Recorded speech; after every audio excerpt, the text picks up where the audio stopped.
Hi guy, narito ang ika-86 na kabanata ng pagbalik sa nakaraan ng makapangyarihang mandirigma at strategies. Tara at simulan na natin ang kwento. Ang zombie dragon, na puno ng galit, ay sumigaw ng napakalakas, "Wah!" Ang malakas na sigaw nito ay nagpaalog sa paligid. Bilang pagpapakita ng kanyang galit, gumawa ito ng mga pader ng tubig na parang mga pader ng isang kastilyo. Mabilis na gumalaw ang zombie dragon, patungo sa tubig, paraan ng pagtakas nito sa mga kalaban.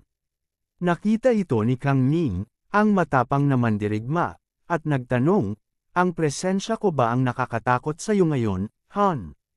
Saan ka ba pupunta?" Parang nang aasar, inatake ni Kang Ming ang zombie dragon gamit ang kanyang kapangyarihan. Ngunit nang tumama ang kanyang pag-atake sa tubig, biglang nawala ito, parang natunaw sa kawalan. Nagulat si Kang Ming, "Ano? Hindi ba nabutas ng kidlat ko ang tubig? Okay, sige. Hindi ko akalain na ang halimaw na ito ay may ganitong lakas pa rin." Hindi nagpatinag, hinawakan ni Kang Ming ang kanyang sandata, at nag-release ng aura, isang senyales ng kanyang paghahanda para sa isang mas malakas na pag-atake. Panahon na para magpakita ka. Nilagyan niya ng kuryente ang kanyang sandata, at nagulat ang lahat sa paligid. Gagamit siya ng kanyang pinakamalakas na skill, ang Lightning Spear. "Narito ka na." Binitawan na ni Kang Ming ang kanyang pag-atake. Ang tubig, na parang may sariling buhay, ay nag-react sa pagdaan ng Lightning Spear. Mabilis itong papalapit sa zombie dragon, parang isang alon na nagwawasak sa lahat ng nasa daan nito. Sa lakas ng pag-atake, tumagos ang lightning spear sa zombie dragon, at napasigaw ito sa sakit habang bumabagsak. Tuluyan na itong nalaglag sa tubig, parang isang bato na nahulog sa isang malalim na bangin. Sabi ng mukhang Peitang, pumasok siya sa lawa. May napansin siya, isang bagay na nagdulot ng takot sa kanyang puso. Ang ibang zombie Jiao dragons ay tumatakas din. Tumingin si Che Muye, ang isa pang mandirigma, at nagsabi, "Hindi pa rin siya mapatay, ha?" Sabi ng isa, "Wow, nakaligtas tayo." Bumaba na si Kang Ming, ang kanyang mukha ay puno ng pag-aalala. Sabi ni Kang Ming, "Muya, bakit hindi mo siya pinigilan?" Sabi ni Muya, "Nagbibiro ka ba?" Dagdag pa ni Muya, ang berserk tantrum ng zombie Jiao dragon ay nagiging masyadong mapanganib para makalapit dito. Ayaw kong mag-risk na lumaban dito at nakaligtas ito sa sandaling nag-alinlangan ako. Pero ang zombie Jiao dragon ay malubhang nasugatan. Maaari nang pumasok si kapatid Kang Ming sa lawa at kunin ang kayamanan. Habang nakikinig si Kang Ming, tumingin si Muya sa gilid, at bigla siyang umalis ng mabilis. Habang nakangiti si Muya, nagsalita siya, "Harangan mo ito para makuha mo ang Scarlet Pearl. Mas gugustuhin kung mawala ang Scarlet Pearl kaysa ibigay ito sa iyo." Sa kabilang dako, ipinakita ang ibang nilalang, ang mga kaaway na naghihintay sa pagkakataon na makuha ang kayamanan. Haha, nagkasama silang lumaban ng matagal at maraming tao ang namatay. Pero sa huli, hindi nila hahayaang makuha ng iba ang kayamanan. Sabi ni Zion, "Ano ang nangyari? Bakit biglang nagbago ang kapaligiran?" Malinaw na malubhang nasugatan ang zombie Jiao dragon. Natalo na sana nila ito kung nagpatuloy sila sa parehong bilis. Magpatuloy sa parehong bilis. Hindi mo ba nakita ang ginawa ni Muye? Nakatayo lang siya sa gilid habang tumatakas ang zombie Jiao dragon sa lawa. Hindi man lang siya gumalaw. Taya ko na naramdaman niya rin ang parehong naramdaman ko nang makita ko ang lightning spear. Sabi ni Nia Li, napagtanto niyang maaaring hindi siya manalo laban kay Kang Ming kung magkakaroon ng away tungkol sa pearl pagkatapos nilang talunin ang zombie Jiao dragon. Kaya bakit pa siya tutulong sa kanyang kalaban? At hindi rin maglakas loob si Kang Ming na sumisid mag-isa. Sino ang nakakaalam kung anong uri ng mga halimaw ang nagkukubli sa ilalim ng lawa? Sabi ni Nia Li, "Nasayang lang ang kanilang pagsisikap, kaya hindi rin natin dapat sayangin ang ating oras." Alam mo, Sa tingin ko ito ang pinakamagandang resulta. Kahit sino ang makakuha ng kayamanan na iyon, magiging nakakainis na kakumpetensya siya sa pagsubok ng pagpili ng disipulo. Lalo na ang lightning spear ni Kang Ning, hindi ko siya matatalo kung nakuha niya ang pearl. Oh, talagang hindi mo kaya. Well, magiging mahirap siyang kalaban, pero hindi pa rin niya mailabas ang buong potensyal ng lightning spear. May naramdaman ang ating bida, si Nia Li. Naramdaman niya ang soul aura ni Ninger. Sabi ni Nia Li, nararamdaman ko ang soul aura ni Ninger sa malapit. Malapit na siya, sa direksyong ito. Okay, napanguso si Zion. Hintayin mo ako. Patuloy silang tumatakbo. Ang kanilang mga puso ay puno ng pag-asa at pag-aalala. Ipinakita ang isang bangin, isang daan patungo sa kung saan naroroon si Ninger. Ah, tingnan mo, nakita na natin siya. Sabi ni Zion, talaga.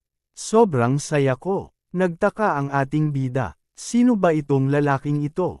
Nagpapasweet at tumatawa kasama ang aking Ninger.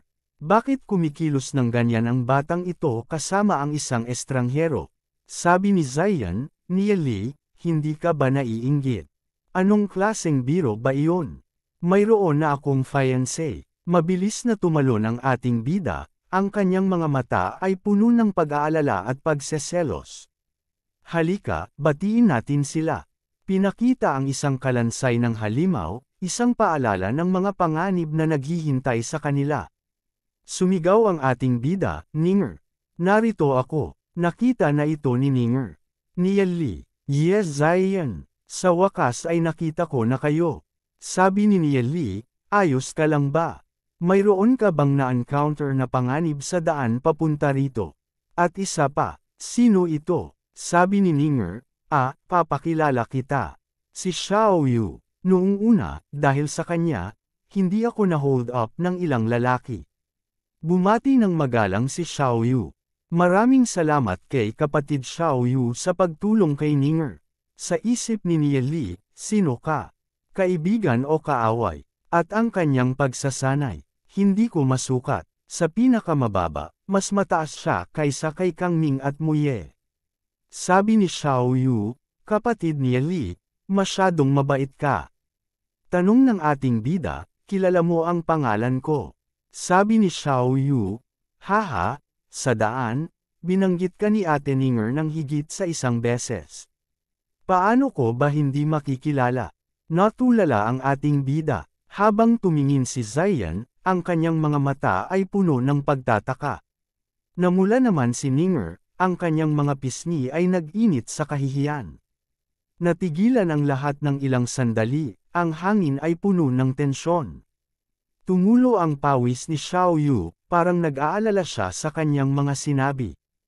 Habang ipinakita ang mga batong bundok, naglalakad na silang lahat, ang kanilang mga paa ay naglalakad sa isang hindi tiyak na landas. Ahem, kapatid Xiao Yu. Bakit? Bakit ako sumusunod pa rin sa iyo? Sa daan, nagkasundo kami ni Ate Ninger. Nagkataon lang na medyo pagod na akong maglakbay ng mag-isa. Kaya, bakit hindi tayo maglakbay ng magkasama? Habang nakikinig lang ang ating bida, ang kanyang isip ay nagtatrabaho, sinusubukan niyang maunawaan ang mga motibo ni Xiao Yu. Lahat ng narito, naghahanap sila ng mga pagkakataon o naghahanap sila ng paghihiganti. Pumasok ka ba sa 9-layer Deathlands para makipagkaibigan? Nia Li, si Xiao Yu ay isang mabuting tao. Napaisip ang ating bida, sa isip niya, isang mabuting tao. Siyempre, guwapo, magalang, at ang kanyang boses ay napakagaan. Hindi lang mabuti, masyado siyang perpekto, hanggang sa hindi siya mukhang mortal. Ito ang 9-layer Deathlands. Ang kanyang mga aksyon at pag-iral dito ay walang kabuluhan. Ano ba ang kanyang pakay? Sabi ng ating bida, Ninger, mayroon pa tayong mga importanteng bagay na dapat gawin. Hindi tayo makakapagdala ng ibang tao. Sabi ni Xiao Yu, mukhang mayroon kang mga prejudices sa akin, kapatid ni Li. Sa isip niya, prejudice. Siyempre, hindi ka pa namin kasama ng matagal, at gusto mo nang sumama sa aming grupo. Na-misinterpret ka ni kapatid Xiaoyu. Kakakilala lang natin sa isa't isa, at isa pa, tinulungan mo si Ninger. Paano ako magkakaroon ng prejudices sa iyo? Dahil wala namang mga prejudices, bakit mo ako pinapaalis, kapatid ni Li? Kung plano mong gumawa ng isang bagay, hindi kita guguluhin. Sa isip ni Li, ang lalaking ito, hindi ba niya alam ang kahulugan ng dignidad? Kung gusto ni kapatid Xiaoyu na manatili, ayos lang. Pero, kung nagkataon na may hindi magandang sitwasyon, kailangan mong alagaan ang iyong sarili. Maaaring mapanatag si kapatid ni Li. Walang isang tao sa Netherrealm na makakahawak sa akin. Natigilan ang ating bida. May napansin si Ninger. Lumingon siya sa likuran, ang kanyang mga mata ay puno ng pag-aalala. Sa kanyang isipan, si Xiaoyu ay mukhang isang mabuting tao. Pero si Li ay may sariling mga dahilan para gawin ito. Pinakita ang tubig, may nagliliwanag. May isang halaman ng bunga na nagliliwanag, isang spiritual origin fruit, isang bihirang at mahalagang kayamanan. Nakita ko na, mabilis itong pinuntahan ng ating bida, ang kanyang mga mata ay kumikinang sa pagnanais. Walang duda, ito ang spiritual origin fruit na pinasukan natin sa 9-layered Deathlands. Tumingin siya sa kanyang gilid, ang kanyang mga mata ay nakatingin kay Xiaoyu. Interesado ka ba sa spiritual origin fruit na ito, kapatid Xiao? Mayroon akong espesyal na pangangatawan. Kaya, walang silbi ang mga spiritual origin fruits na ito sa akin. Maaari ninyong kunin ang lahat. Hawak na ng ating bida ang bunga na nagliliwanag.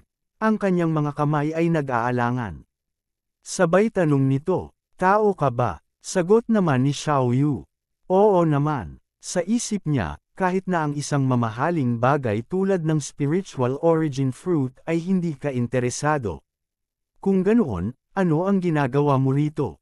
Kukunin ko ito. Kailangan kong gumastos ng ilang oras para maproseso at matuno ang enerhiya nito. Maghanap tayo ng iba. Kapatid ni Li, sa mundong ito, ang mga tao ay namamatay para sa kayamanan, habang ang mga ibon ay namamatay para sa pagkain. Ang isang tao ay kumukuha, habang ang isa ay kumukuha. Sa huli, ang mga namamatay ay mananatiling patay at ang mga nasugatan ay mananatiling nasugatan. Nasaan ang kahulugan sa ganoon? Lumingon ang ating bida sa likuran, ang kanyang mga mata ay nakatingin kay Xiaoyu. Habang nabubuhay tayo sa mundong ito, mayroong 7 emosyon at 6 na pagnanasa. Lahat ay sinamahan ng walang katapusang paghihirap. Ayon sa iyong mga salita, hindi ba mas mabuting patay na lang tayo? Pero kung ang isang tao ay mamamatay, sabi ni Li, magiging katulad lang ito ng pagkamatay ng apoy ng isang kandila, wala nang natitira. Samantalang ang mundo kung saan ang isang tao ay kumukuha, habang ang isa ay kumukuha ay mukhang mas kawili-wili at masigla. Haha, hindi ko inaasahang maririnig ang mga salitang ito mula sa iyong bibig. Sabi ni Xiaoyu, mukhang kailangan kong isipin ulit ang aking opinyon tungkol sa iyo. Talagang isang kawili-wiling tao. Sabi ni Li, masaya ako na nakatulong ako. Sabi ni Xiaoyu, medyo interesado na ako sa iyo ngayon. Makikita ang mukha ng ating bida na hindi komportable, ang kanyang mga mata ay nag-aalangan. Tumalikod na si Xiaoyu, ang kanyang mga paa ay naglalakad palayo. Pinakita ang dalawa, ang kanilang mga mukha ay puno ng pagtataka. By the way, alam mo ba kung ano ang pinaka-curious ko?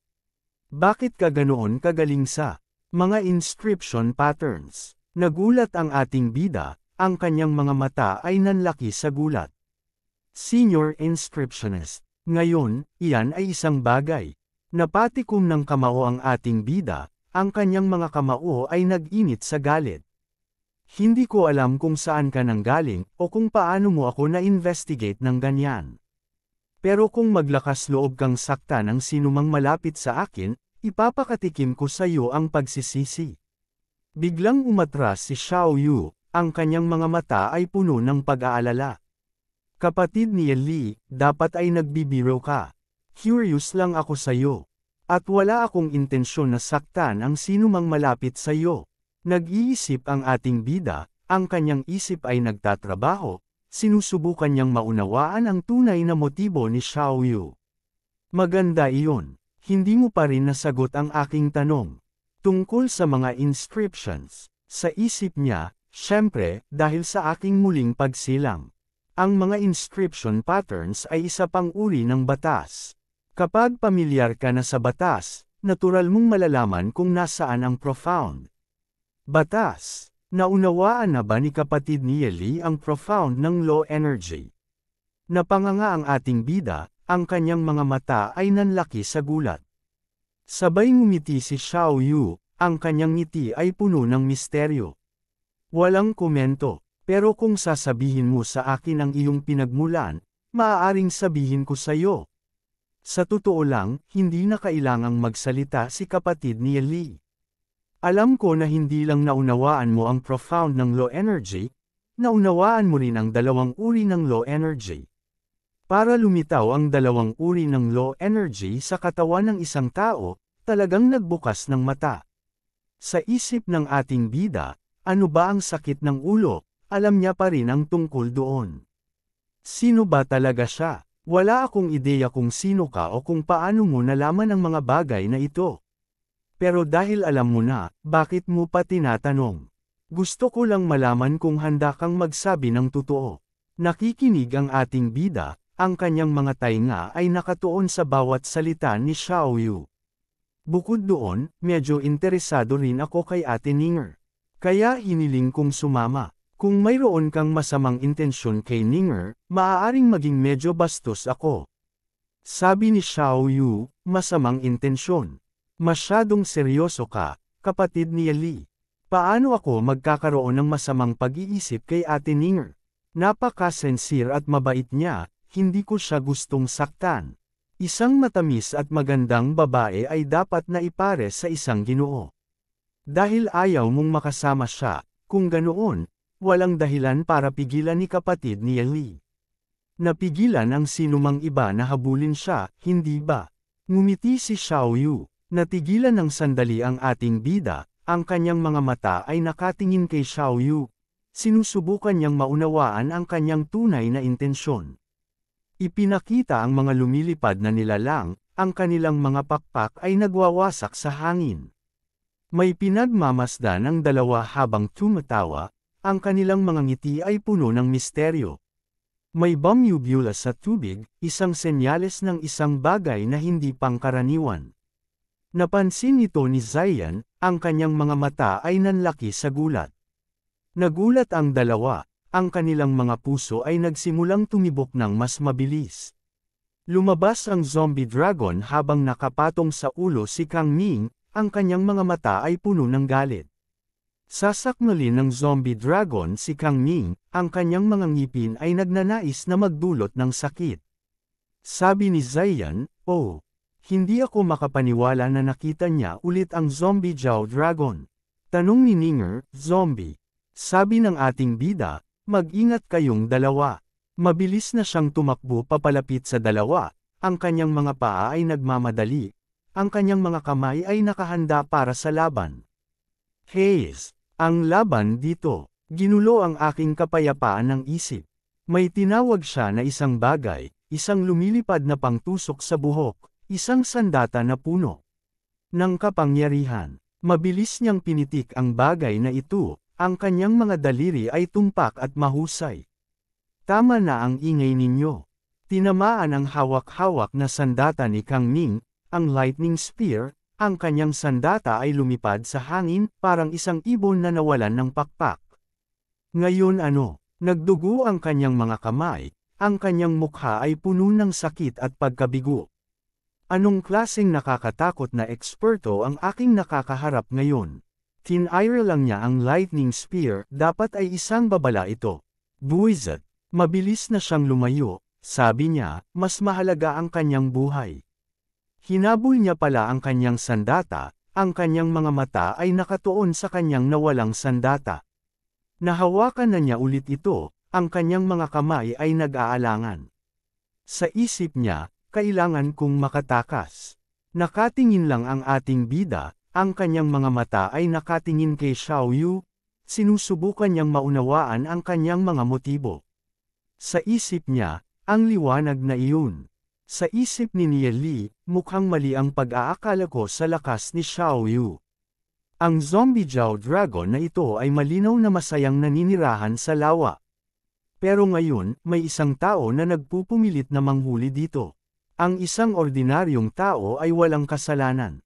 Pero ang mga kayamanan na ito ay magiging sanhi ng kasalanan. Kung ganoon, aalisin ko ang Scarlet Pearl at ililigtas ko ang iyong buhay.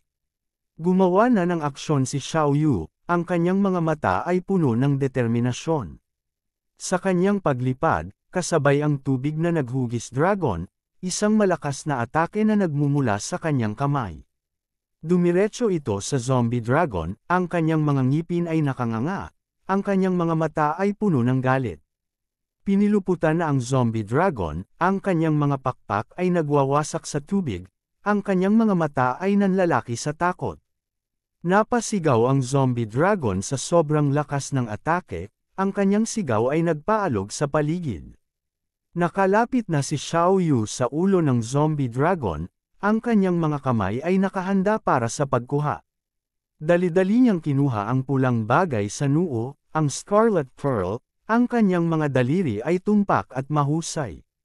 Dahan-dahan na nag-iba ang anyo ng zombie dragon, ang kanyang galit ay nawala, ang kanyang mga mata ay nagsimulang magdilim.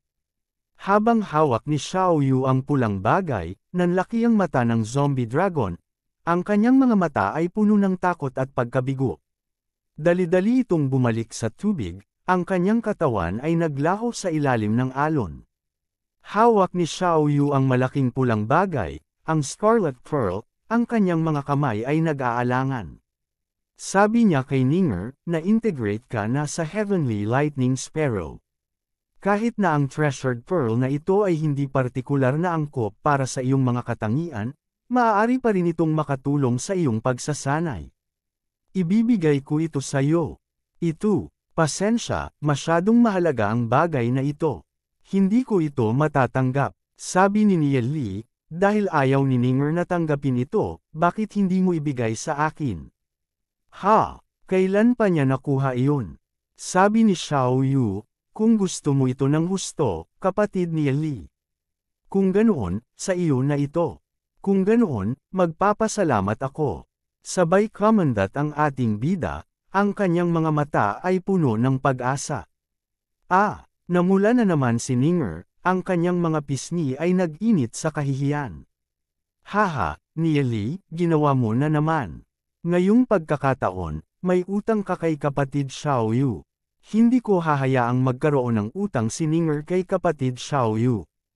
Pero may utang na rin ako, kaya hindi na mahalaga. Sige, maghahanap pa tayo ng mga spiritual origin fruits. Sabi ni Nieli, Tara na. Sabi ni Zion, hintay. Ngumiti si Xiao Yu, ang kanyang ngiti ay puno ng misteryo. Tumingin siya sa itaas, ang kanyang mga mata ay nakatingin sa langit. Habang maririnig ang hampas ng hangin, ang kanyang mga pakpak ay nagwawasak sa hangin. Kapatid ni Li, dahil narito ka na, sinusubukan mo bang maging disipulo ng Master ng Netherrealm? Siyempre, hindi ba ito ang dahilan kung bakit pumunta ang lahat sa Nine-Layered Deathlands?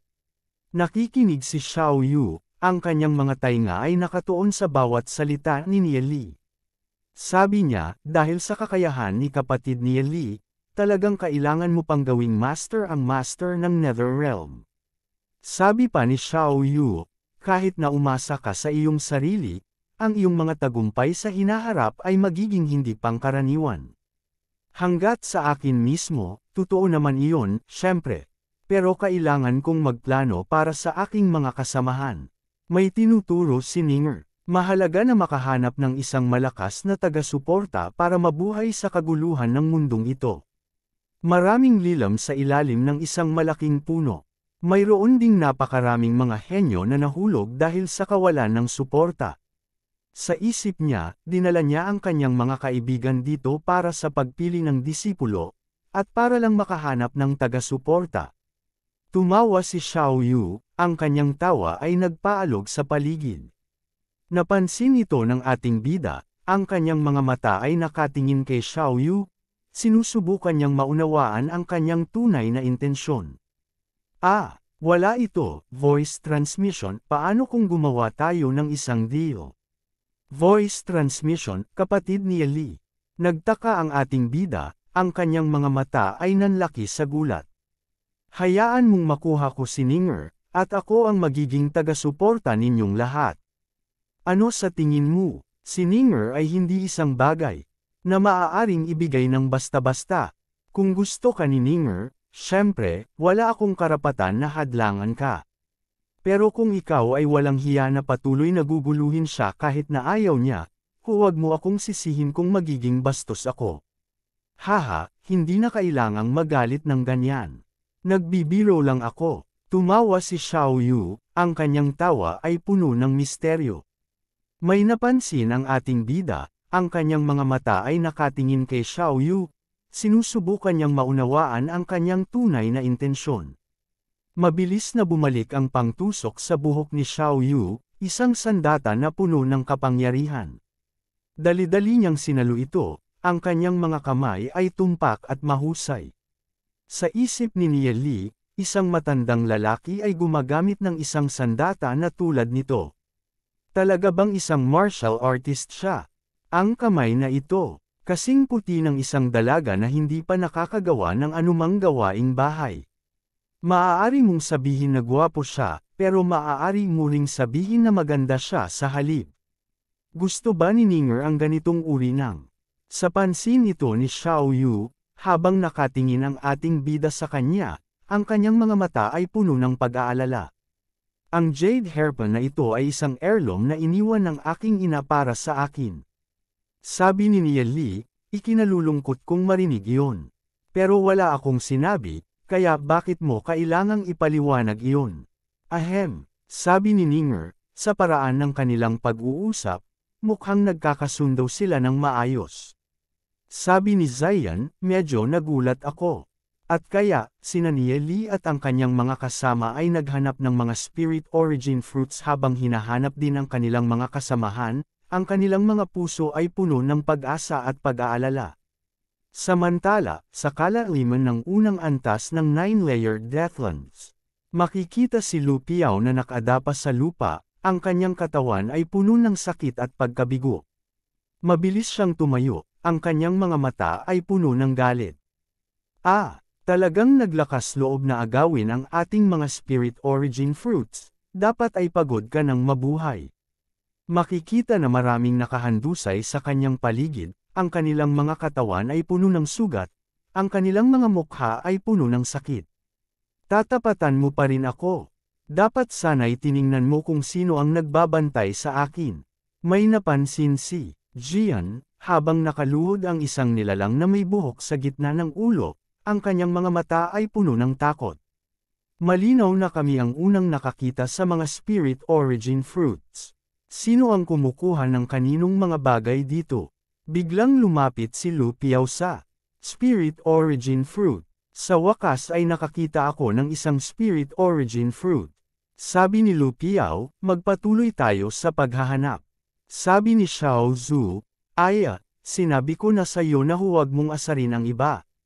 Habang nakatingin ang kalbo na dumudugo ang ilong, ang kanyang mukha ay puno ng sakit. Habang nagpatuloy na ang grupo sa paglalakad, ang kanilang mga paa ay naglalakad sa isang hindi tiyak na landas. Tingnan mo kung paano ang mukha mo ay parang ulo ng baboy. Well, nakakuha ako ng isang spirit origin fruit, hindi ba? Iyon ay si Duan Jian. Tanong ng isa sa kaliwa, nasa paligid pa ba sila? Sagot ng kalbo, wala na sila, wala na sila. Matagal na akong nakahiga kaya manhid na ang aking mga binti. Habang nagpapagpag ng pantalon ang kalbo, ang kanyang mga kamay ay nag-aalangan. Sabi ng nasa kanan, ang baliw na iyon. Pinapalo niya ang sino mang tumayo. Sino ba siya? Ang mga batang ito ay marahil mga young master mula sa mga noble families. Kung hindi, hindi sila magkakaroon ng ganitong lakas na bodyguard.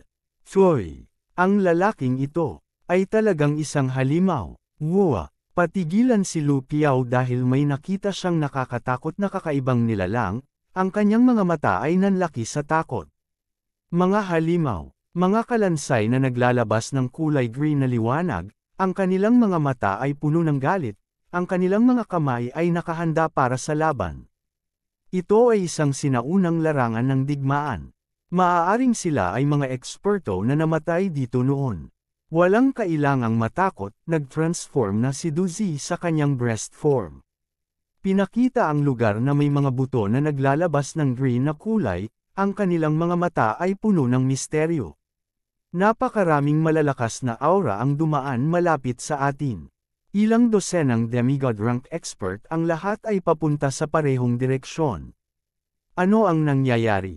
Hindi ko rin alam. Sabi ni Nia Li, mayroong talagang hindi mo alam tungkol sa Netherrealm na ito. Napakagulat. Fair na, tingnan natin. Sundan mo ako ng maigi. Magagawa kong I guarantee ang iyong kaligtasan. Sabi ni Ninger, umalis na siya. Sabi ni Zion, Nia Li. Huwag kang magmadali, sasama tayo, pero huwag kang magtiwala sa kanyang sinasabi. Kung lumala ang sitwasyon, tatakbo tayo. Sabi ni Zion, aalis na naman siya. Ang Nia Li na ito ay palaging nag-iingat na hindi mailagay sa kahit na pinakamaliit na disbentaha. Tumawa si Ninger. Makikita ang patong-patong na bato, ang kanilang mga mata ay nakatingin sa paligid, sinusubukan nilang maunawaan ang kanilang kapaligiran. Mabilis ang galaw ni Xiao Yu, ang kanyang mga paa ay nagmamadali, ang kanyang mga mata ay nakatingin sa paligid. Meron siyang napansin, ang kanyang mga mata ay kumikinang sa pagnanais. Ang layo nila sa akin. Mukhang hindi sila nagtitiwala sa akin. Sabi ni Xiao Yu, maglakad tayo ng magkasama roon. Sabi ni Nia Li, hindi ka na lumilipad. Sa kalaliman ng unang antas ng 9-layered Deathlands. Sabi ng lalaking, ito ang lugar. Pinakita ang mga kalansay na may kulay green na liwanag, ang kanilang mga mata ay puno ng galit, ang kanilang mga kamay ay nakahanda para sa laban. May umangat sa lahat dito, ang kanilang mga katawan ay naglalabas ng isang nakakatakot na aura. Ito ay, dahil sa napakamalakas na low energy, walang pagkakamali. Ito ang spiritual god of death. Lumutang ang isang gusali, isang bahay na lumulutang sa hangin, ang kanyang mga bintana ay kumikinang sa dilim. Pinakita ang tuktok ng bahay, ang kanyang mga mata ay nakatingin sa langit. May nabubuo sa taas, tingnan ninyo. Pinakita ang isang kalansay, ang kanyang mga mata ay naglalabas ng isang nakakatakot na liwanag. Ang Shattered Divine Spark ng Spiritual God of Death. Nasa loob ng kalansay na ito. Kung ganoon, maaaring ang nakalibing sa libingang ito ay tumigil ang grupo ng ating bida, ang kanilang mga puso ay nagsimulang tumibok ng mas mabilis. Mayroon pang ang ganito sa 9-layered Deathlands. Sabi ni Nia Li, ano ang plano mong gawin, kapatid Xiao Yu? Gusto mo bang galugarin ang sinaunang libingang ito kasama ako, kapatid Nia Li? Siyempre, pero nag-aalala ako na delikado. Para kay Zion at Ninger na maghintay sa labas. Sabi ni Zion, Nia Li, papasok ka sa sinaunang libingan. Sabi ni Ninger, mukhang delikado. Talagang hindi ka dapat. Napakamot ng ulo si Nia Li, ang kanyang mga kamay ay nag-aalangan. Napangiti si Xiao Yu, ang kanyang ngiti ay puno ng misteryo. Kapatid Nia Li, dapat kang makontento, na napakaraming tao ang nagmamalasakit sa iyo. Sa isip niya, sinasabi niya ba iyon dahil wala siyang mga kaibigan? Ang mga taong nagpapakita ng katapatan sa iba ay makakahanap ng katapatan na ibinabalik ng iba. Si Nia Li ay walang pag-iimbot na tumulong sa maraming iba. Iyon ang dahilan kung bakit napaka-admire at nirerespeto natin siya. Ang katapatan ay nagbubunga ng katapatan, ngumiti siya. Ninger, ito ay para sa inyong dalawa. Kung may sino mang magpapahirap sa inyo, ilabas ninyo ito. Kapag nakita nila ito, tiyak na umatras sila. Talagang marunong kang maghambog. Sabi ni Xiao Yu, mukhang nagmumukha ba akong isang tao na magloloko sa iba? Sabi ni Nia Li, mukha kang ganoon. Kung hindi ka naniniwala sa akin, maaari mo itong subukan. Sige, tama na ang pang-aasar sa iyo. Fair na. Sa isip ni Xiao Yu, napakakahiya. Talagang napag-alitan ako. Bakit parang nagbago ang aking ugali simula nang makilala ko si Nia Li? Sabi ni Nia Li, narito. Zion, Ninger, kayong dalawa ay manatili muna rito. Papasok ako kasama ang Sissy Pants, na ito para tingnan. Babalik ako pagkatapos kong kumuha ng ilang bagay. Ano ang tinawag mo sa akin? May problema ba, kapatid Xiao Yu? Okay, matapang na gawin ito, pero hindi aminin. Fair na. Oh, mas mabuting mag-ingat, Nia Li. Ang lugar na ito ay mukhang napakadelikado. Ayos lang, si Xiao Yu ay kasama ko. Nakita mo rin naman kung gaano siya kalakas. Walang kailangang ikabahala. Ahem, pagdating sa akin, ang mga ordinaryong bitag ay hindi sapat para pigilan ako. Kahit na mamatay si Xiao Yu, hindi pa rin ako mamamatay. Sino ang sinasabi mong mamamatay? Sabi ni Nia Li, isang ekspresyon lang. Bakit ka nagagalit? Ang pagiging sobrang emosyonal ay isang bagay na dapat iwasan ng mga nagsasanay, dahil madaling mawalan ng kontrol. Sa huli, sesabog ang iyong katawan. Sesabog ang katawan. Tapos na ako sa pakikinig sa iyong kalokohan. Hihintayin kita sa unahan. Nauna na si Xiao Yu. Ha! Sa wakas ay umalis na ang lalaking iyon. Kayong dalawa ay magtago lang sa paligid dito. Huwag kayong gumalaw. Kung makaharap kayo ng ibang tao mula sa Netherrealm, ilabas ninyo ang Golden Scroll. Ang lalaking ito ay talagang hindi pangkaraniwan. Ang paggamit ng ibinigay niya ay dapat na epektibo. Naiintindihan ko. Dapat kang mag-ingat din kapag pumasok ka roon. Huwag kang mag-alala. Pinakita ang mga kalansay, ang kanilang mga mata ay nakatingin sa paligid. Ang kanilang mga kamay ay nakahanda para sa laban. Tumakbo na ang ating bida para habulin si Xiao Yu.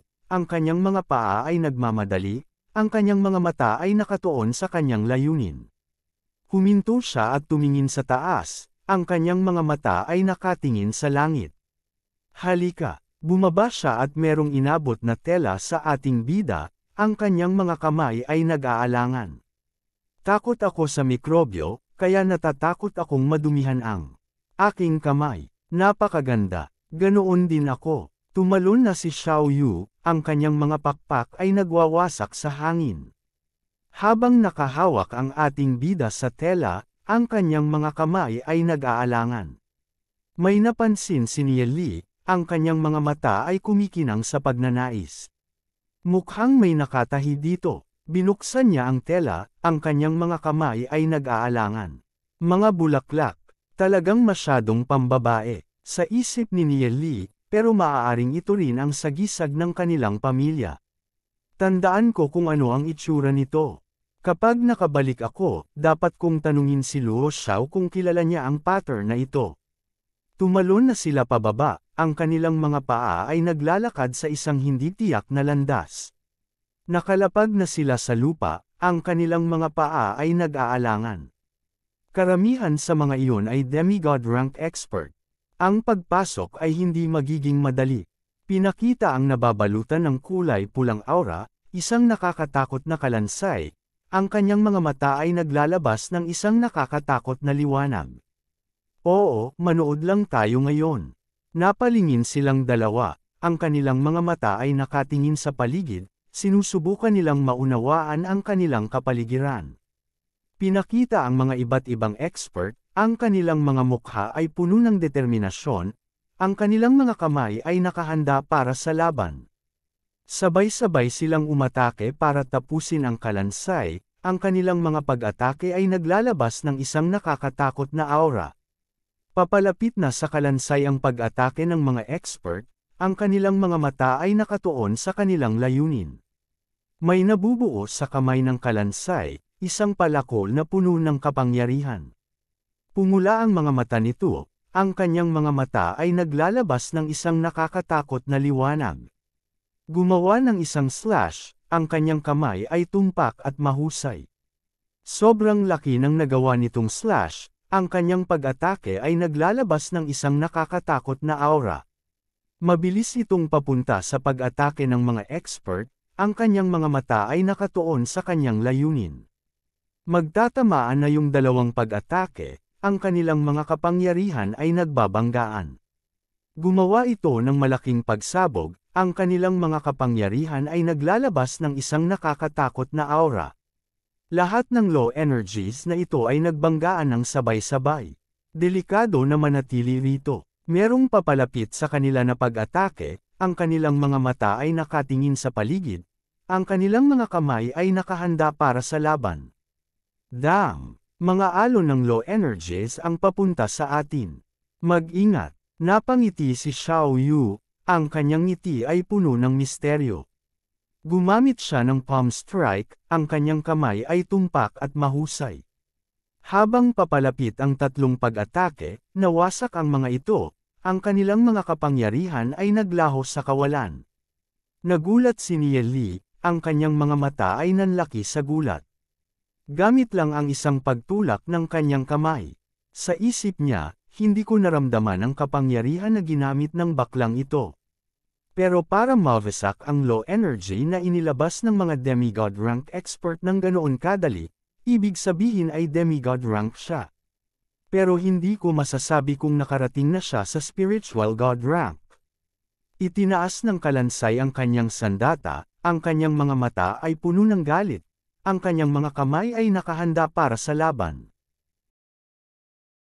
At dito nagtatapos ang kabanata. Maraming salamat po.